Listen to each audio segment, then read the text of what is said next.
Vamos compartiendo pantalla. Ok, aquí está.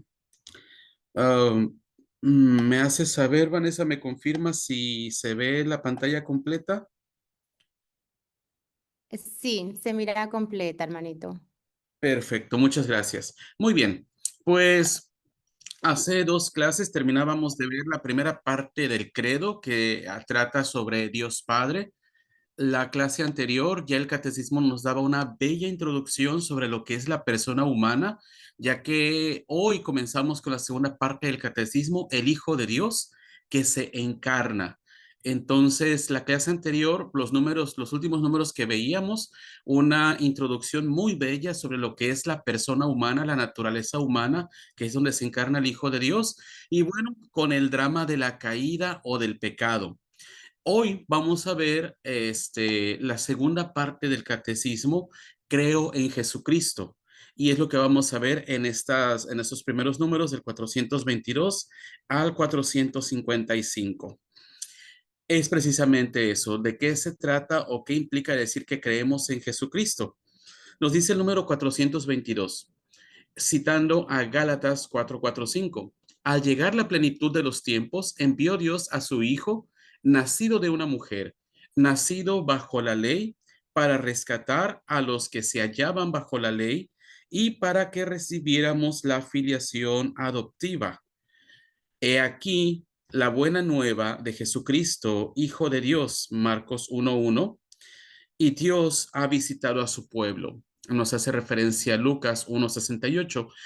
Ha cumplido las promesas hechas a Abraham y a su descendencia, Lucas 1:55, y lo ha hecho más allá de toda expectativa. Él ha enviado a su Hijo amado, Marcos 1:11. Con esta selección de citas bíblicas, el catecismo nos presenta al Hijo de Dios, la segunda persona de la Santísima Trinidad, que se encarna, viene a nuestro mundo, asume nuestra naturaleza para salvarnos. ¿Qué es lo que debemos anunciar? Nosotros siempre debemos anunciar a Cristo. Esa es la razón de la evangelización de la iglesia. Esa es nuestra misión como bautizados, el anunciar a Cristo.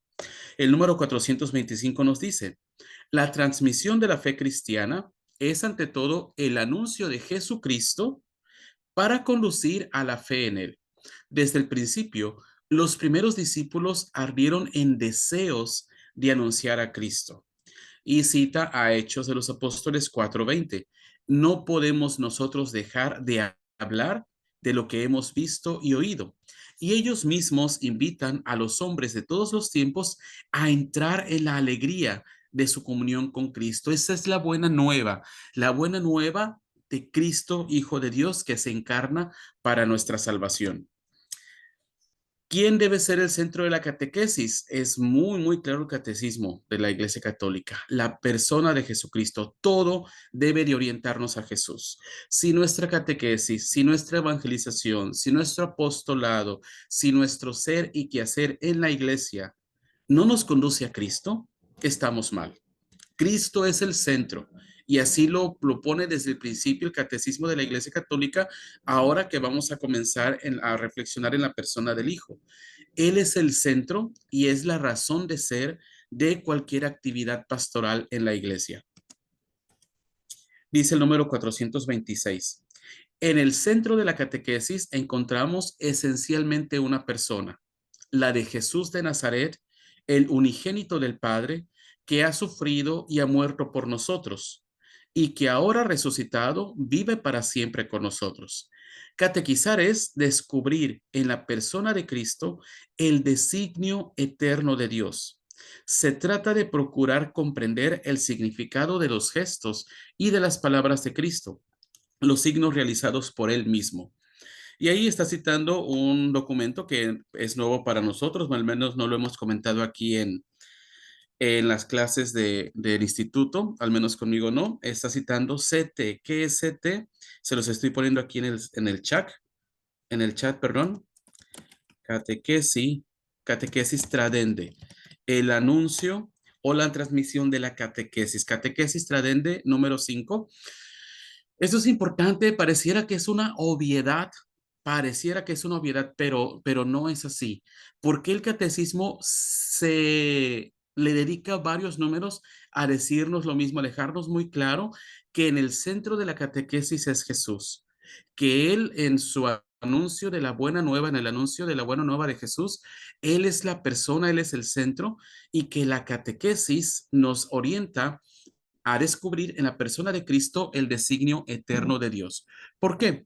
Porque a veces el ser y el ser de la iglesia no es Cristo. A veces nos centramos más en psicologismos, a veces nos centramos más en cuestiones económicas, a veces nos centramos más en tantas cosas que no son la persona de Cristo. Recordar que aquí catequesis no solamente es restrictivo de quienes dan una catequesis inicial, una catequesis de formación inicial en la iglesia, sino cualquier, nosotros le llamamos formación, le llamamos crecimiento, le llamamos de tantas maneras, pero es lo mismo, es la catequesis. Si nuestros ministerios, si nuestros apostolados, si nuestra evangelización no tiene como centro a Cristo, estamos mal, y por eso le dedica varios números del Catecismo de la Iglesia Católica a recordarnos que Cristo es el centro. El número 427 dice, en la catequesis lo que se enseña es a Cristo, el Verbo encarnado e Hijo de Dios, y todo lo demás en referencia a Él. El único que enseña es Cristo, y cualquier otro lo hace en la medida que es portavoz suyo, permitiendo que Cristo enseñe por su boca. Todo catequista debería poder aplicarse a sí mismo estas misteriosas palabras de Jesús. Mi doctrina no es mía, sino del que me ha enviado. Juan 7:16. Este número nos da a cada uno de nosotros a nivel personal y a nivel comunitario, nos permite hacer un buen examen de conciencia. Si nuestro ser y quehacer en la iglesia refleja a Cristo, estamos por buen camino, vamos avanzando en el camino de Cristo. Si nuestro ser y nuestro quehacer en la iglesia, si nuestras palabras, nuestras acciones no están transmitiendo a Cristo, entonces no estamos siendo una piedra de tropiezo para los demás. Él es el que tiene que hablar a través de nosotros. El único que enseña en la iglesia es Cristo, y cualquier otro lo hace en la medida en que es portavoz suyo, permitiendo que Cristo enseñe por su boca. Por eso, cuando en el mandato misionero Cristo dice, quien los recibe a ustedes, a mí me recibe, quien los escucha a ustedes, a mí me escucha. Y entonces es importante que nuestra vida sea cristocéntrica, que nuestra pastoral en la iglesia sea cristocéntrica. Nuevamente, si lo que está a veces en el centro de nuestras comunidades, ministerios, planes de evangelización son puras actividades económicas, psicologismos, como últimamente se puede caer en un psicologismo nada más, entonces estamos mal, hermanos. Aquí el catecismo está siendo muy claro con la persona de Cristo. Y ya, ahora a partir de aquí, el catecismo nos dice, nos empieza a hablar de los nombres.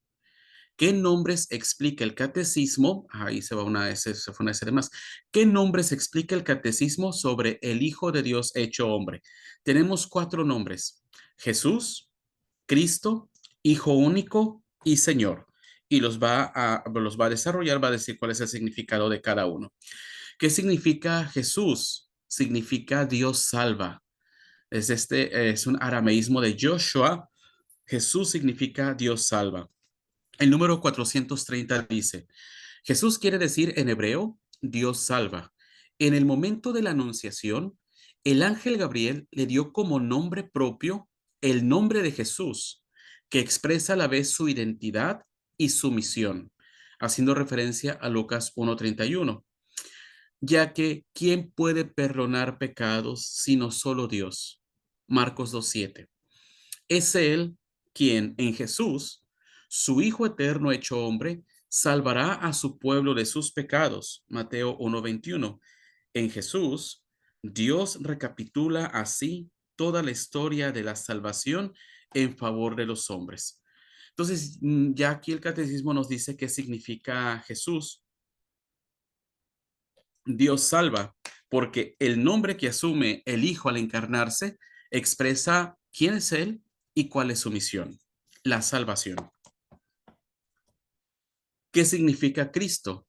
Significa Mesías o ungido. El número 436 nos dice, Cristo viene de la traducción griega del término hebreo Mesías, que quiere decir ungido. Pasa a ser nombre propio de Jesús porque Él cumple perfectamente la misión divina que esa palabra significa. En efecto, en Israel eran ungidos en el nombre de Dios los que le eran consagrados para una misión que habían recibido de Él. Este era el caso de los reyes, y ahí tenemos todo ese repertorio de citas bíblicas donde los reyes son ungidos al principio de su misión. Primera de Samuel 9:16, también Primera de Samuel 10:1 y 16:1 del 12 al 13, Primera de Reyes 1:39. También nos dice cómo los sacerdotes eran ungidos y siguen siendo ungidos al inicio de su misión. Hace referencia a Éxodo 29:7, Levítico 8:12 y excepcionalmente los profetas. Primera de Reyes 19:16. En el Antiguo Testamento, ¿quiénes eran ungidos? Sacerdotes, profetas y reyes al inicio de su misión. Es por eso que nosotros cuando somos bautizados también somos ungidos, haciendo referencia a esto precisamente, pero ya a la luz del Nuevo Testamento somos cristificados. Somos cristificados y es por eso es que somos ungidos. Cristo, aquí nos lo está diciendo, significa ungido, que viene del hebreo que significa Mesías y que en griego significa ungido, Cristo. ¿Qué significa Hijo único de Dios? Este es el otro nombre, el tercer nombre que encontramos haciendo referencia a Cristo. ¿Qué significa Hijo único de Dios? Que Jesús es la segunda persona de la Trinidad. Jesús es el Hijo amado del Padre, sin ningún lugar a dudas. El número 454 dice, el nombre de Hijo de Dios significa la relación única y eterna de Jesucristo con Dios su Padre. Él es el Hijo único del Padre, haciendo referencia a Juan 1:14 y 18, a Juan 3:16 y 18. Y Él mismo es Dios, Juan 1:1. Para ser cristiano es necesario creer que Jesucristo es el Hijo de Dios, haciendo referencia a Hechos 8:37, primera de Juan 2:23. Saben muy bien que por brevedad de tiempo no podemos leer las citas bíblicas, pero las citas están ahí. ¿Para qué? Para que ustedes las puedan profundizar en otro momento, con calma y sin prisa. Pero bueno, que se le dé el nombre de Hijo único de Dios es para qué, para que no tengamos duda que es la segunda persona de la Santísima Trinidad que se ha encarnado, que ha venido a nuestro mundo para nuestra salvación, como ya los anteriores nombres nos lo dicen, Jesús, nuevamente, Jesús que significa Dios salva, Cristo que es Mesías, en hebreo Mesías, en griego, ¿verdad? Ungido. Esta relación única y eterna del Padre, para que nosotros podamos ser realmente cristianos, tenemos que confesar nuestra fe en que Cristo, Jesucristo, es el Hijo único de Dios. Y después nos dice el catecismo, ¿en qué pasajes del Evangelio se expresa de manera nítida, o sería una manera clara, que Jesús es el Hijo? Entre otros, en el bautismo y en la transfiguración. Son los dos momentos clave en la misión del Hijo donde podemos ver esta relación clara, de una manera clara y sin ninguna duda. El número 444 nos dice, los evangelios narran en dos momentos solemnes, dos momentos importantes, el bautismo y la transfiguración de Cristo, que la voz del Padre lo designa como su Hijo amado. Y esto lo encontramos en Mateo 3:17 y Mateo 17:15, donde la voz del Padre dice, este es mi Hijo amado, en quien tengo mis complacencias, escúchenlo. Jesús, él mismo se designa como el Hijo único de Dios en Juan 3:16 y afirma mediante este título su preexistencia eterna, que existe desde siempre. Eso significa preexistencia eterna y nos hace referencia a Juan 10:36. Él mismo pide la fe en el nombre del Hijo único de Dios, Juan 3:18. Entonces, el Padre lo presenta en el bautismo y en la transfiguración como el Hijo único, el Hijo amado, y Él mismo se nos presenta, se nos revela con esta identidad que Él es el Hijo. Él es el Hijo único de Dios. ¿Qué significa Señor? Que es el cuarto nombre. En hebreo se dice Adonai. Es un título divino que expresa la divinidad de Jesús.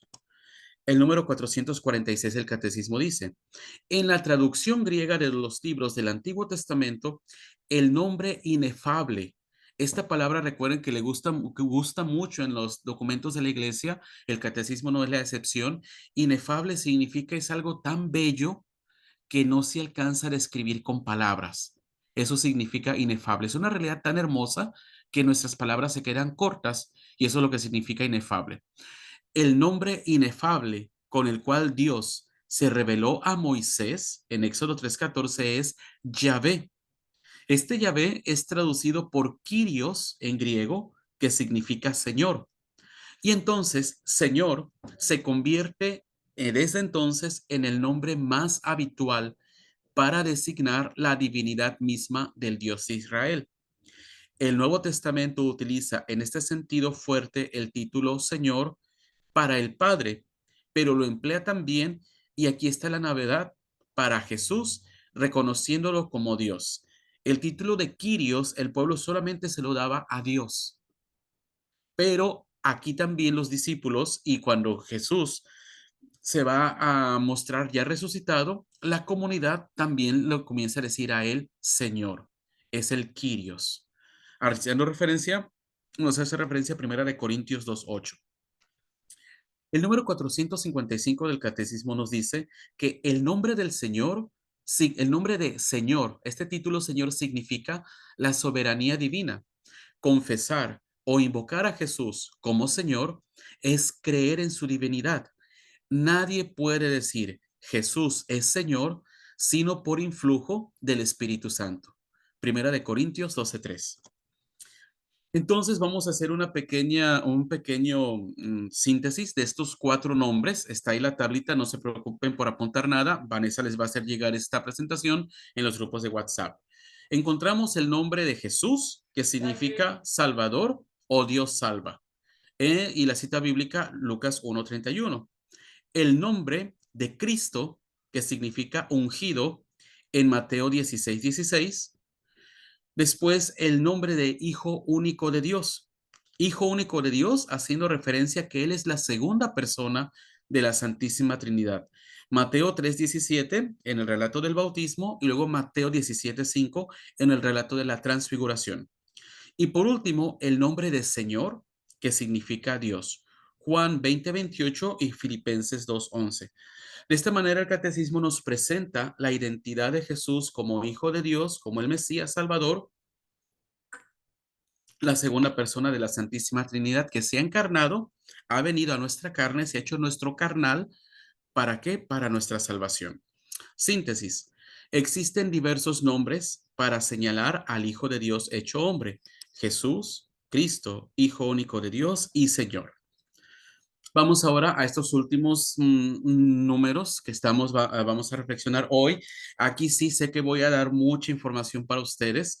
Si tal vez no alcanzamos a ver todos los números, sí voy a dedicar un tiempo de la siguiente clase porque vamos a profundizar en esta naturaleza de Cristo, el Hijo de Dios que sin dejar de ser Dios, asume nuestra naturaleza humana y es verdadero Dios y verdadero hombre. ¿Cuál es esto? ¿Cuál es el contenido de estos números? Del 456 al 483, el Hijo de Dios se hizo hombre. Sin dejar de ser Dios, asume nuestra naturaleza humana. ¿Por qué el Hijo de Dios se hizo hombre? Nos dice el catecismo por cuatro cosas. Primero, para salvarnos. Segundo, nos dice el catecismo para que conociéramos el amor de Dios. El tercero, para que Él, el Hijo, sea nuestro modelo de santidad. Y cuarto motivo por el cual se hace hombre, para hacernos participar de la vida divina. Ya en la clase anterior nos quedábamos con este sabor de boca cuando hablábamos de la caída del pecado y se hacía la pregunta, ¿verdad? Bueno, ¿por qué Dios permitió que el pecado haya cambiado completamente los planes que Dios tenía para su criatura, para el ser humano, de vivir en una completa armonía, en una santidad de vida originaria, en una justicia originaria. El pecado viene y cambia todos los planes. Bueno, vemos que esta salvación que nos ha traído el Hijo de Dios al encarnarse, nos ha dado bienes aún mayores que la misma creación en su principio. Nuevamente, esta es una pregunta que yo creo que todos lo podemos aprender de esta manera. ¿Por qué el Hijo de Dios se hizo hombre? Primero, para salvarnos. Segundo, para que conociéramos el amor de Dios. Tercero, para ser nuestro modelo de santidad. Cuarto, para hacernos participar de la vida divina. Y aquí el catecismo lo va a ir desarrollando en los números. El número 457 nos dice, el Verbo se encarnó para salvarnos, reconciliándonos con Dios. Dios nos amó y nos envió a su Hijo como propiciación por nuestros pecados. Primera de Juan 4:10. Propiciación, este perdón que no lo merecíamos, Dios nos lo da gratuitamente. Eso significa propiciación. Un perdón que no se merece, pero que se da gratuitamente. Luego todavía dice Primera de Juan 4:14. El Padre envía a su Hijo para ser Salvador del mundo. Y Primera de Juan 3:5, Él se manifestó para quitar los pecados. Estas citas bíblicas están ahí en el número 457 del Catecismo. Entonces, ¿para qué se encarna el Hijo de Dios? Para salvarnos. Ese es el primer motivo. Número 458. El verbo, el verbo, entiéndase, el Hijo de Dios se encarnó para que nosotros conociésemos así, conociésemos de esta manera el amor de Dios. Cita primera de Juan 4:9. En esto se manifestó el amor que Dios nos tiene, en que Dios envió al mundo a su Hijo único para que vivamos por medio de él. Y todavía cita Juan 3:16, porque tanto amó Dios al mundo que dio a su Hijo único para que todo el que crea en él no perezca, sino para que tenga vida eterna. Entonces se encarna para salvarnos y para que conozcamos de esta manera el gran amor que Dios nos tiene. Número 459 dice, el Verbo se encarnó para ser nuestro modelo de santidad, citando a Mateo 11:29 las palabras de Jesús, tomad sobre vosotros mi yugo y aprended de mí. Y Juan 14:6, yo soy el camino, la verdad y la vida. Nadie va al Padre sino por mí. Él es nuestro modelo. Y el número 460, el Verbo se encarnó para hacernos partícipes de la naturaleza divina. Segunda de Pedro 1:4. Porque tal es la razón por la que el Verbo se hizo hombre y el Hijo de Dios, Hijo del hombre, para que el hombre, al entrar en comunión con el Verbo y al recibir así la filiación divina, se convierta en Hijo de Dios. Y aquí está citando una homilía de San Irineo de León. Nos comunica de esta manera la vida divina. Esa vida divina que se había perdido en el pecado original, aquí se nos restituye, pero con creces en la manera en la que Dios nos ha salvado, haciéndose de nuestra carne. ¿A qué nos lleva a decir? Esto ya es lo que implica para nosotros. Una vez que entendemos esta manera misteriosa y profunda, maravillosa, Dios de salvarnos, ¿a dónde nos dirige a nosotros? Al misterio de la encarnación. Vamos a ver de qué se trata, comprender un poco qué significa que el Hijo de Dios se haya tomado nuestra carne. Aquí nos lo va a decir el catecismo. ¿Qué es el misterio de la encarnación? Es el acontecimiento por el cual el Hijo, sin dejar de ser Dios, se hace hombre. El misterio de Dios hecho hombre. Ese es un gran misterio. Y aquí lo vamos a tratar de desmenuzar un poco a la luz del catecismo de la Iglesia Católica. Nos dice el número 461. Volviendo a tomar la frase de San Juan, el verbo se encarnó, Juan 1:14, la iglesia llama encarnación al hecho de que el Hijo de Dios haya asumido una naturaleza humana para llevar a cabo por ella nuestra salvación. ¿Por ella a qué se refiere? Que a través de que asume nuestra naturaleza humana, la dignifica, la eleva a la eleva a una condición sagrada, esta naturaleza humana, y de esa manera nos salva. Número 483. La encarnación es, pues, el misterio de la admirable unión de la naturaleza divina y de la naturaleza humana en la única persona del Verbo. Estas palabras son clave y quiero que sí las tengan muy, muy presentes porque esto nos va a permitir entender las diferentes errores sobre la persona del Hijo de Dios que se tienen, la manera de concebir esta encarnación. La encarnación es el misterio de la admirable unión. Es admirable la unión de la naturaleza divina y de la naturaleza humana en la única persona del Verbo, el Hijo de Dios. ¿Por qué? ¿Cómo se llaman los errores sobre Jesucristo? Herejías cristológicas. Herejías es un error de fe cristológica sobre la persona de Cristo. Vamos a ver, y aquí es donde nos vamos a ir deteniendo un poco. Nos dice el número 464. Jesucristo es verdadero Dios y verdadero hombre.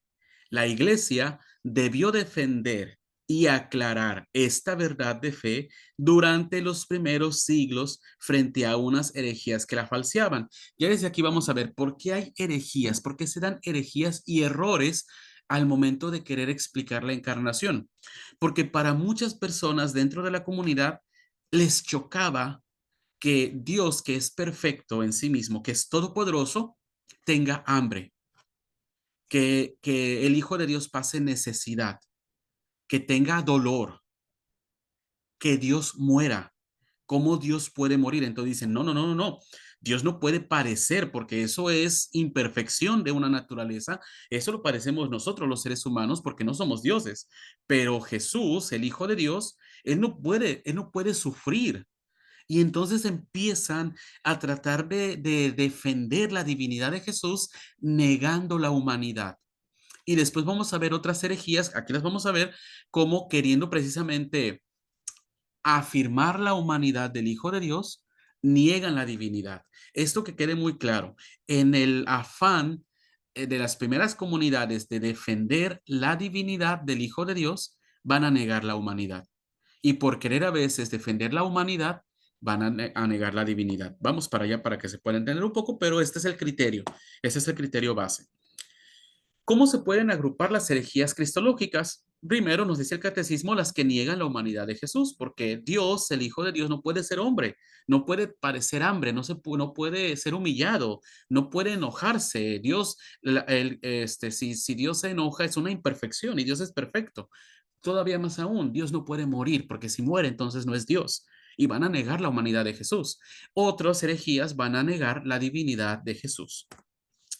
¿Qué tipo de herejías cristológicas se dieron en los primeros siglos? Docetas, arrianos, nestorianos, monofisitas, monoteletas e iconoclastas. Híjoles, profe José Armando, ¿de qué se trata esto? Bueno, pues aquí los vamos a ir desarrollando cada una de estas herejías cristológicas. Vamos con los docetas. ¿Quiénes fueron los docetas? Negaban la humanidad de Jesús. Nos dice el número 465. Las primeras herejías negaron menos la divinidad de Jesucristo que su humanidad verdadera. Esto es lo que se le llama como docetismo gnóstico. Desde la época apostólica, la fe cristiana insistió en la verdadera encarnación del Hijo de Dios venido en la carne. Primera de Juan 4, del 2 al 3, segunda de Juan 7.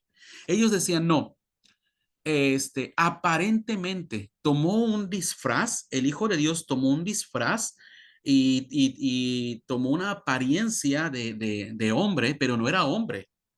Porque si era hombre, entonces, ¿cómo podía convivir la perfección de la divinidad con la imperfección de la humanidad? Entonces decían, no, no, no. O sea, es Dios, pero no es hombre. Esto era lo que decían los docetas agnósticos. Y la iglesia va a citar primera de Juan 4:2-3 y segunda de Juan 7 para afirmar que verdaderamente el Hijo de Dios se encarnó. ¿Quiénes fueron los arrianos? Fueron los seguidores de Arrio. Arrio, que muere en el año 336, negaban que el Hijo sea Dios.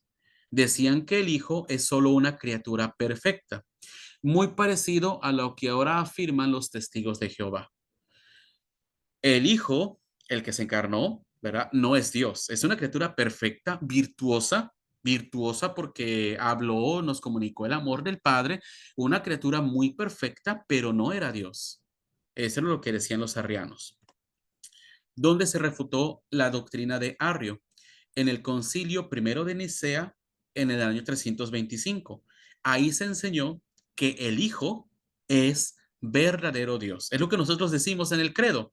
Dios verdadero de Dios verdadero. Creo en Jesucristo, o Hijo único de Dios, nacido del Padre antes de todos los siglos, Dios de Dios, luz de luz, Dios verdadero de Dios verdadero. Estas partes del credo surgen en el primer concilio de Nicea en el año 325. ¿Para qué? Para refutar las enseñanzas de Arrio. Dice el número 465. El primer concilio ecuménico de Nicea en el año 325 confesó en su credo que el Hijo de Dios es engendrado, no creado, de la misma substancia, en griego homoousios, que el Padre, y condenó a Arrio, que afirmaba que el Hijo de Dios salió de la nada. Esto es en el primer concilio de Nicea, y que sería de una substancia distinta de la del Padre. Decía Arrio, decía, es como una especie de semidios. No es un Dios verdaderamente porque murió en la cruz. Dios no puede morir en la cruz. Es una criatura perfecta con un grado de perfección mayor que el ser humano, pero criatura a final de cuentas. La iglesia dice no. La iglesia dice no, a partir de las Sagradas Escrituras, a partir de lo que Dios se nos ha revelado, Él dice, es engendrado, no es creado, no es que salió de la nada. No, el Hijo de Dios no fue creado, no es criatura, es Dios. Dios verdadero, de la misma naturaleza del Padre. Esta fue las primeras afirmaciones sobre la persona de Cristo en el concilio de Nicea. Vamos más adelante. ¿Quiénes fueron los nestorianos, seguidores de Nestorio? Nestorio, que muere en el 451, y Nestorio decía que en Jesús había dos sujetos, había dos personas, Cristo, el Cristo y el Verbo, y afirmaban que María no era la madre de Dios. María, decía Nestorio, María es la madre de Cristo, pero no es la madre del Verbo. ¿Para qué? Para decir, bueno, es que cómo pueden morir, ¿verdad? ¿Cómo puede morir este Dios? ¿Cómo puede asumir esta carne? Y entonces Nestorio decía, no, hay dos personas, hay dos personas en Jesucristo. Está la persona humana y la persona divina. Y nosotros qué decimos, no, una persona humano-divina. Y ahorita lo vamos a explicar más, pero para que se entienda aquí. Y entonces, a partir de ahí, Nestorio es el primero que dice que María no es madre de Dios. María es la madre de la persona humana, pero no es madre de la persona divina, porque si María es la madre de Dios, entonces Dios tiene un origen y Dios no puede tener un origen, y María como criatura no puede estar por encima, no puede estar por encima de Dios. Y entonces, para querer salvar la integridad de la persona divina, Nestorio afirma que hay dos personas en Jesús. Nosotros sabemos que no. ¿Dónde se refutó a Nestorio? En el concilio de Éfeso, en el 431. En este concilio se enseñó que en Cristo solo hay un sujeto, solo una persona, no dos personas, una sola persona, y María es madre de Dios. Esta herejía tal vez es más fácil de entender. Bueno, al menos así la puedo entender yo cuando estaba estudiando todo esto. ¿Por qué? Porque Nestorio decía, si hay dos personas, ¿quién nace? ¿Quién nace en el momento de que María concibe a su hijo? Nace la persona humana, y la persona divina viene como a absorber la naturaleza humana que se crea. Y entonces, si hay dos personas en Jesús, la persona divina y la persona humana, a veces Jesús actúa como hombre y a veces actúa como Dios. Y cuando actúa como hombre es cuando se enoja, cuando tiene hambre en el desierto, cuando llora, cuando está triste. Ahí está actuando la persona humana. Y la persona divina está actuando cuando hace todos los milagros, la multiplicación de los panes, la resurrección de Lázaro. Entonces, a veces actúa como persona humana y como persona divina, es lo que decía Nestorio. Y si es así, entonces, ¿quién muere en la cruz? Porque si en la cruz solo muere una persona humana, no hay salvación. Y si solamente muere la persona divina, tampoco hay salvación.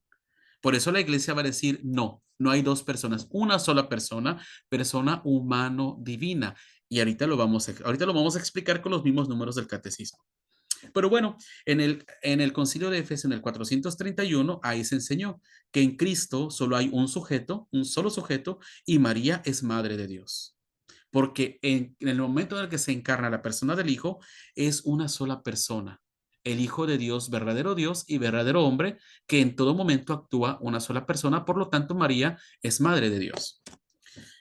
El número 466 lo va a decir de una manera más elegante que mis palabras torpes, ¿verdad? Aquí yo lo decía con mis palabras torpes, pero aquí el número 466 lo dice de una manera más clara.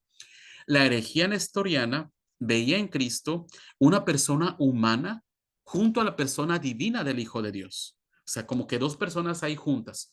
Frente a ella, San Cirilo de Alejandría y el Tercer Concilio Ecuménico reunido en Éfeso en el 431 confesaron que el Verbo, al unirse en su persona a una carne animada por un alma racional, se hizo hombre. Así lo va a explicar Éfeso. El Verbo, el Hijo de Dios eterno, en el momento en el que se une, esta palabra es clave, hermanos, hermanas, el Verbo, el Hijo de Dios, se une a una carne animada por un alma racional. ¿Por qué carne y alma racional? Porque es una persona. Por eso es que el catecismo en la clase pasada veíamos cómo nos habló bellamente sobre lo que es la persona humana. El catecismo tenía que definir qué es la persona humana para entonces ahora sí explicarnos, decirnos cómo es que este Hijo de Dios se une a nuestra naturaleza humana. El verbo se une a una carne animada por un alma racional y de esta manera es Jesús el Hijo de Dios. Y aquí lo vamos a desarrollar un poquito más. Siguiente herejía. ¿Quiénes fueron los monofisitas, seguidores de Eutiques, que mueren en el 456? Decían que en Jesús solo hay una naturaleza, la naturaleza divina. ¿Por qué decían esto ellos y negaban la naturaleza humana? Bueno, en el concilio de Calcedonia en el 451 se enseñó que en Cristo hay dos naturalezas, naturaleza humana y naturaleza divina. Y el concilio va a decirlo de una manera más clara. Estas naturalezas, humana y divina, no están separadas, no están mezcladas, no están cambiadas y no están divididas. Así lo va a afirmar Calcedonia en el 451. No están separadas, con lo que decía al principio Nestorio, que a veces Jesús actuaba como hombre y a veces como Dios, como si fueran agua y aceite. Tú pones agua y aceite en un vaso y el aceite queda arriba, el agua queda abajo, pero entonces están separadas. Calcedonia va a decir no. La naturaleza humana y divina de Jesús no son como el agua y el aceite, están unidas, no están separadas, unidas.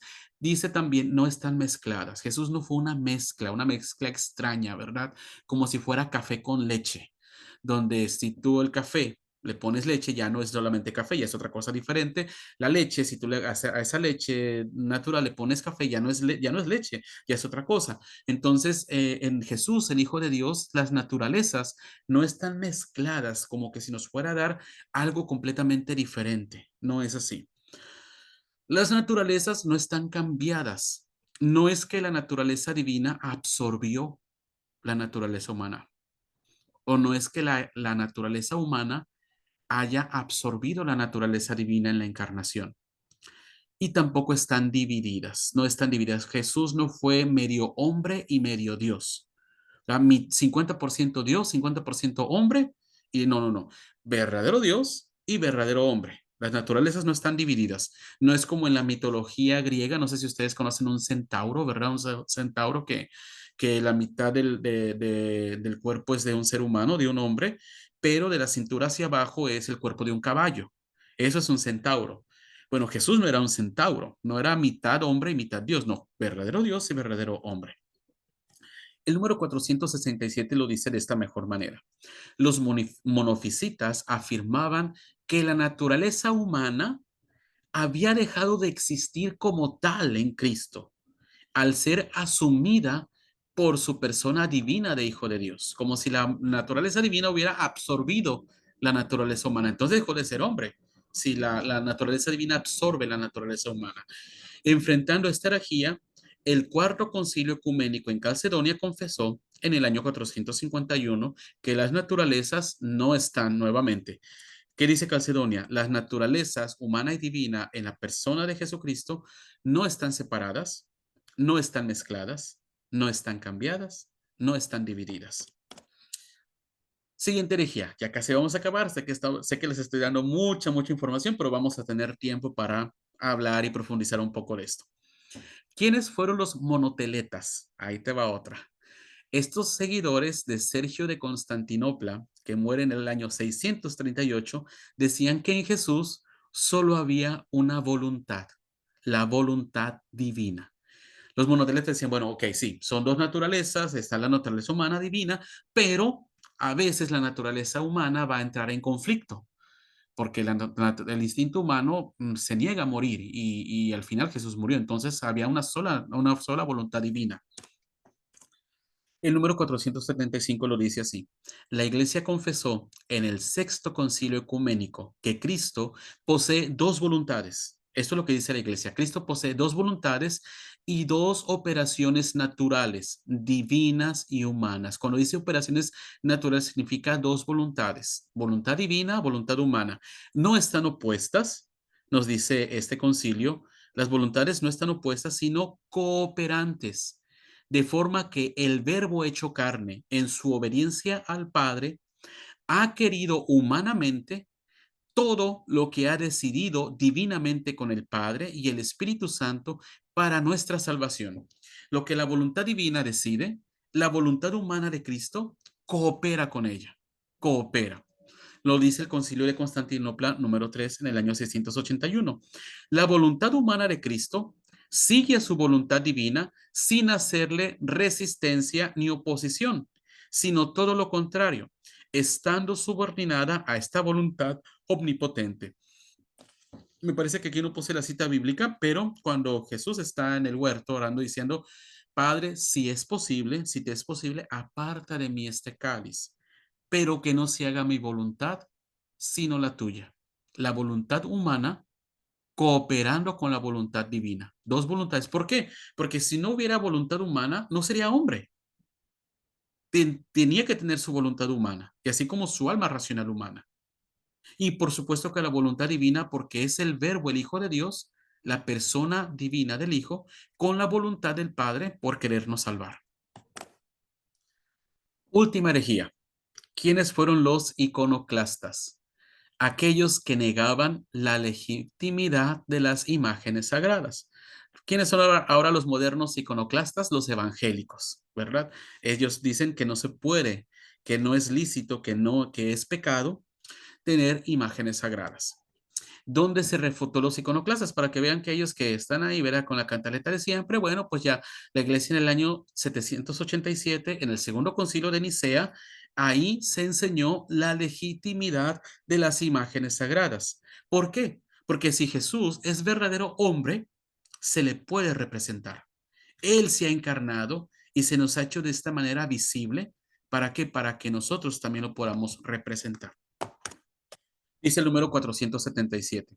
La iglesia siempre ha admitido que en el cuerpo de Jesús, en su cuerpo, en su carne material, Dios, que era invisible en su naturaleza, se hace visible. Y esto lo dice el prefacio de Navidad. La misa de Navidad usa estas palabras. El que era invisible en su naturaleza, Dios, se ha hecho visible en la encarnación. En efecto, las particularidades individuales del cuerpo de Cristo expresan la persona divina del Hijo de Dios.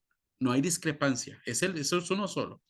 Él ha hecho suyos los rasgos de su propio cuerpo humano hasta el punto de que, pintados en una imagen sagrada, pueden ser venerados, porque el creyente que venera su imagen venera a la persona representada en ella. De esta manera bellamente lo expresa, ¿verdad? Las imágenes son para veneración. Y esa veneración no es solamente la imagen en sí material, sino lo que esa imagen representa. Y en el momento en el que Jesús, el Hijo de Dios, la segunda persona de la Trinidad, se ha hecho visible, es para demostrarnos, para darnos a conocer los rasgos de su divinidad. Por eso es legítimo venerar las imágenes, no adorar, venerar las imágenes. Aquí está esta pequeña gráfica, ya vamos a dar, sé que fue mucha información, yo sé que ahora les di mucha información, pero bueno, para entender un poco hacia dónde nos lleva a creer, ahora sí ya entendemos con mayor claridad qué significa creer, afirmar que Jesús es el Hijo único de Dios. Tenemos aquí esta tablita, no tienen que apuntarlo, Vanessa se los va a hacer llegar. Tenemos las herejías: docetismo, arrianismo, nestorianismo, monofisismo, monoteletas e iconoclastas. La enseñanza errónea de cada una de estas herejías y donde se refutó. El docetismo, que afirma que Jesús no tiene una naturaleza humana. Bueno, esto lo refutaron los padres de la iglesia desde el principio. El arrianismo, que dice que el Hijo no es Dios. Aquí me equivoqué. El Hijo no es Dios. Déjame ver si lo puedo corregir. Ok. El Hijo no es Dios. Es lo que nos dice aquí esta herejía arriana. El Hijo no es Dios. ¿Y dónde? Entonces, Vanessa, aquí te voy a mandar esta presentación corregida, porque tenía aquí un error gravísimo. Arrianismo dice que el Hijo no es Dios. ¿Dónde se refutó esta herejía? En el primer concilio inicial, en el año 325. Después el nestorianismo, que dice que en Jesús hay dos sujetos, la persona humana y la persona divina, dos personas diferentes. ¿Dónde se refutó esto? En el concilio de Éfeso, en el 431, que nos decía que es una sola persona humano-divina. Después tenemos el monofisismo que dice, que afirma que en Jesús hay una sola naturaleza. ¿Dónde se refutó esto? En el concilio de Constantinopla, en el 451. Después tenemos los monoteletas, que afirman que en Jesús hay una sola voluntad. Concilio tercero de Constantinopla lo refutó. Y después, por último, tenemos a los iconoclastas, que afirman que no se puede representar a Jesús, y esto queda refutado en el segundo concilio de Nicea. La siguiente tablita es importante porque vamos a ver cuáles son las afirmaciones.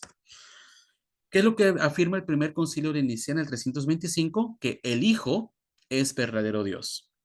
Éfeso, concilio de Éfeso 431, en Jesús hay una sola persona con dos naturalezas. El concilio de Calcedonia en el 451, en Jesús hay dos naturalezas, divina, humana, no separadas, no mezcladas, no cambiadas, no divididas. Tercer concilio de Constantinopla, en los años 680-81, en Jesús hay dos voluntades, la voluntad divina y la voluntad humana. ¿Por qué dos voluntades? Porque hay dos naturalezas, naturaleza divina y naturaleza humana en una sola persona. Y por último, el concilio de Nicea en el 787, segundo de Nicea, 787, a Jesús, verdadero hombre, se le puede representar. Muy bien. Entonces, hermanos, ahorita voy a dejar nuevamente, sé que di mucha información. No tienen que apuntar nada de esto. Vanessa se los va a hacer llegar. Tienen ahí los números, pueden ir profundizando, pero ahorita voy a dejar el micrófono para ustedes. Tenemos suficiente tiempo para profundizar un poco en estas herejías y ahora ya tenemos más claro qué significa afirmar que Jesús, que en nuestro credo decimos que Jesús, el Hijo único de Dios, nacido del Padre antes de todos los siglos, Dios de Dios, luz de luz, Dios verdadero, de Dios verdadero, engendrado, no creado, de la misma naturaleza del Padre. Estas frases del credo están recogiendo lo que estos concilios de Nicea, Constantinopla, Éfeso, Calcedonia utilizaron para defender la persona de Cristo. Dejo ahora el micrófono para ustedes. Los micrófonos están abiertos. Bueno, profesor Gladys de Nueva York. Ahí ya a lo último usted estaba diciendo de que no se divide en ninguna parte, en ningún momento. Y hay un momento en que a mí se me hace muy difícil pensar en no separación, aunque sea por unos minutos. Es en la cruz, especialmente cuando él dice, Padre, ¿por qué me has abandonado? Porque para mí eso sería algo que dirigimos nosotros los humanos. Es algo como solo humano. No, se me hace un poquito difícil poder ver ahí la divinidad. Y yo así en mi propio análisis, lo único que he podido comprender es que por un momento, ¿no? En el momento de la cruz, Él asumió nuestros pecados. Bien, Y al bien. asumir el pecado, en ese momento, la divinidad tiene que salir porque no puede estar en el pecado, solamente la carne. Y entonces ahí creo que es cuando Él grita eso, ¿no? Como humano, porque si sintió, él en ese momento sintió el pecado, lo absorbió y entonces ahí el padre pues ya tuvo que separarse y él sintió esa separación. ¿Estoy correcta o estoy en alguna herejía? No sé, porque se me ha hecho muy difícil poder entender ese momento. Sí, sí, sí. Muy bien, pues primero que nada, Gladys, yo agradezco mucho que tus preguntas las pones aquí en común porque yo creo que a todos nos ayudan tus preguntas y gracias por hacerlo. Primero, son tres consideraciones ahí específicamente en tu pregunta. En la primera, cuando Jesús está en la cruz y dice, Dios mío, ¿por qué me has abandonado? Está citando el Salmo 21. El Salmo 21, si tú lees y haces oración con el Salmo 21, es precisamente un salmo de abandono, es un grito hacia Dios, pero ese Salmo 21 al final, el Salmo 21 hace un voto de confianza, hace un acto de fe en Dios que lo ha salvado al salmista de las garras de la muerte. Entonces, no es como un grito humano desesperanzado, está citando la Sagrada Escritura, el Salmo 21. Segundo, lo vamos a ver con mucho más detalle, Gladys, porque sí, dices tú, hay una separación. ¿Qué es lo que pasa? Ya cuando estemos reflexionando en el credo, en la muerte del Hijo de Dios, vamos a ver cómo esta encarnación, donde ya nos lo decía uno de los concilios, la persona del verbo se une a una carne animada con un alma racional, en la muerte del Hijo será esta separación del verbo con de la naturaleza. La naturaleza divina y la naturaleza humana se separan. Y eso es lo que nosotros le llamamos la muerte del Hijo de Dios. Cuando lleguemos a esa parte del credo donde muere y al tercer día resucita, lo vamos a ver con mucho más profundidad. Pero aquí vemos esta encarnación. De eso se trata la encarnación, que se separa en la muerte, la persona, la naturaleza divina y la naturaleza humana se separan y en la resurrección vuelven a quedar admirablemente unidas. Cuando estemos reflexionando en el credo en esa parte, lo vamos a ver con mayor profundidad. Pero la clave aquí, esta es la tercera consideración, es esta separación. Si la encarnación será la unión completa, y lo decía el Concilio de Calcedonia, no separadas, no mezcladas, no cambiadas, no divididas, es esta admirable, lo decía ya el catecismo, admirable unión de naturalezas en la encarnación. Quiero responder un poco en el chat porque dice, Gracias. profesor, ¿por qué dice que no habría salvación si fuera solo Dios? ¿Por qué? Porque si en la cruz solo muere Dios, eso sería un acto suicida. No hay una naturaleza humana que se está redimiendo. En la cruz tienen que estar las dos naturalezas porque va a llevar nuestra naturaleza a la muerte para resucitar esta naturaleza que está herida por el pecado. Lo vamos a ver también nuevamente, lo vamos a ver con mucho más profundidad cuando lleguemos a esta parte del credo donde decimos que Jesús murió y resucitó. Pero adelante, el micrófono sigue siendo de ustedes. Sí, buenas noches. Bueno, continúe su merced.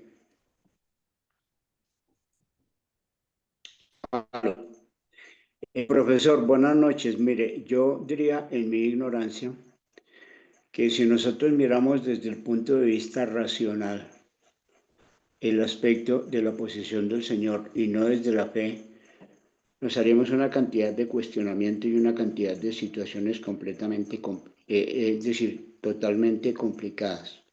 Correcto. Yo digo en mi ignorancia, vuelvo y repito, si yo creo en el Señor, si yo creo que Jesús es el Hijo de Dios, que vino a redimirme, que dio su vida por mi salvación, que está siempre conmigo y que ha estado conmigo inclusive desde el vientre de mi madre a la presente, pues es un aspecto donde yo digo gracias Señor.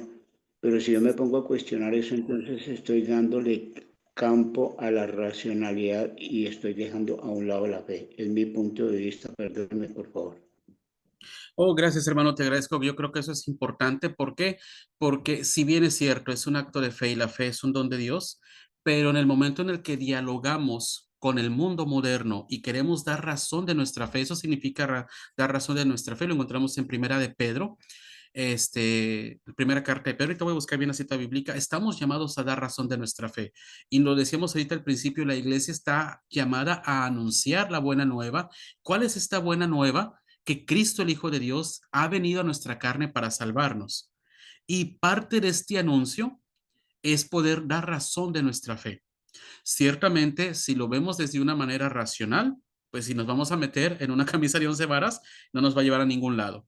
Esta dar razón de nuestra fe implica precisamente el don de la fe, que es un don de Dios, pero esta fe va unida con un dar razón de la fe. Entonces, no solamente lo vemos desde un lado racional, pero aquí vemos cómo la iglesia desde el siglo IV, en el año 325 hasta el 781, 400 años de historia de concilios ecuménicos donde la iglesia está dando razón de qué significa creer que la segunda persona de la Santísima Trinidad ha venido a nuestro mundo para salvarnos.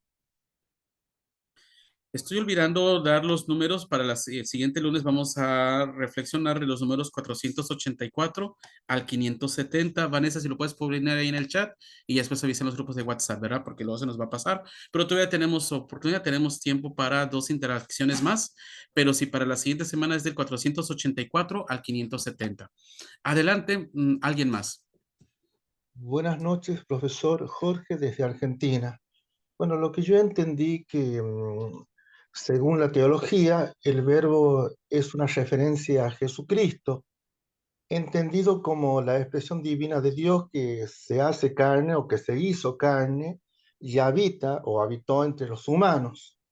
Y también entendí que el Evangelio, por ejemplo, el Evangelio según San Juan, nos dice que es una palabra eterna también, porque con Dios estamos desde el principio, y es el creador de todo.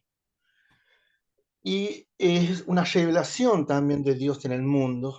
Es lo que yo entendí. Y también entendí que el Evangelio, al comenzar, nosotros, por ejemplo, en su declaración, cuando leemos nosotros el Evangelio, al comenzar, en el principio existía el verbo, y si el verbo estaba con Dios, y el verbo era Dios.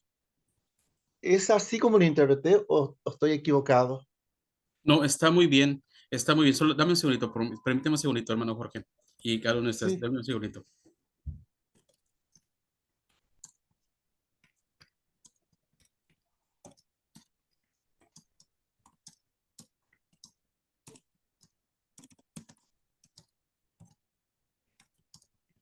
Ahí está, ya, una disculpa.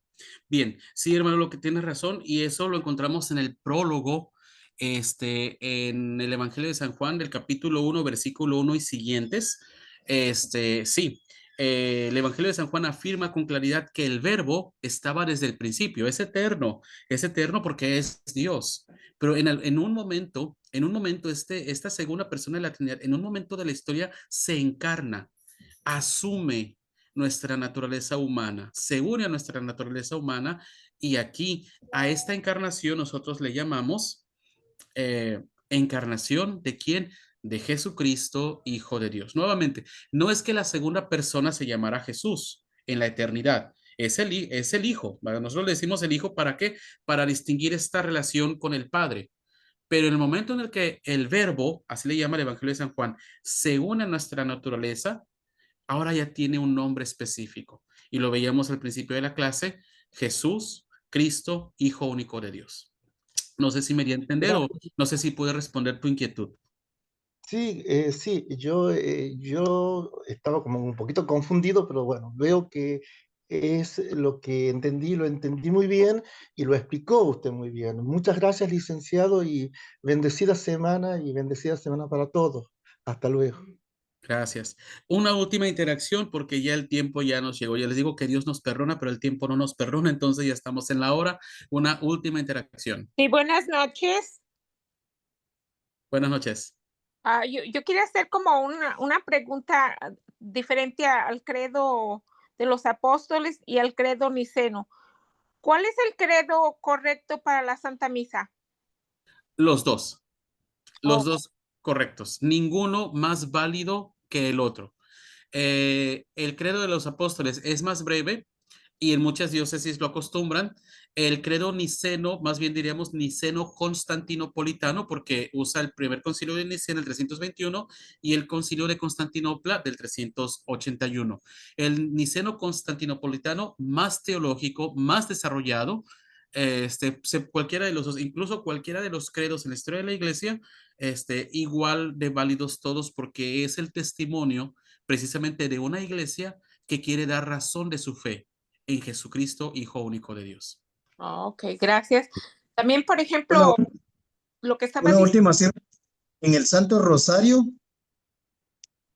¿valen los dos? Cualquiera de los dos. Si en la misa son válidos cualquiera de los dos, en el rosario también es el mismo criterio. Hermana, por ahí vas a comentar algo y ya con eso vamos a terminar. ¿Qué es lo que estabas diciendo, hermana? Disculpa. Por ejemplo, cuando dice que habitó entre nosotros o habitó o habita, ¿cuál es lo correcto?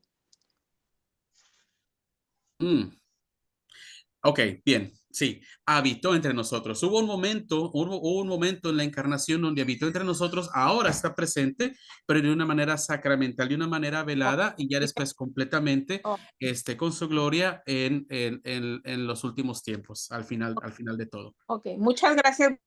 Con Buenas mucho noches. gusto, con mucho gusto. Muy bien, pues yo creo que ha sido una clase bastante nutrida. Yo les invito a que relean estos números del catecismo, que vayan a agarrar las citas bíblicas que están aquí, junto con los números complementarios. Ya después de esta clase, relean de nuevo estos números. ¿Para qué? Para que le podamos sacar más fruto, porque yo sé que fue mucha información, pero ahora ya entendemos de dónde vienen estas palabras del credo. Dios de Dios, luz de luz, Dios verdadero de Dios verdadero, engendrado, no creado, de la misma naturaleza del Padre. La iglesia dando razón de su fe ante una comunidad que no sabía cómo compaginar la admirable comunión de dos naturalezas cuando Dios decide así salvarnos. Por eso, nuevamente, lo que veíamos al final de la clase anterior, ¿por qué Dios no se pudo haber evitado todo este drama del pecado? Ya nos lo decía San León Magno y lo veíamos la clase pasada. Los bienes que Dios nos ha dado en la encarnación han sido mucho mayores que los bienes que habíamos recibido en la santidad originaria o en la justicia originaria.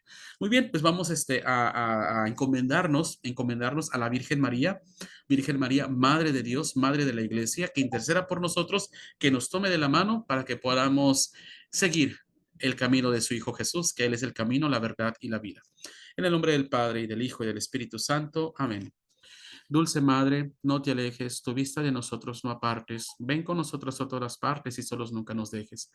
Ya que nos proteges tanto como verdadera Madre, haz que nos bendiga el Padre, el Hijo y el Espíritu Santo. Amén. Pasen muy buenas noches y nos vemos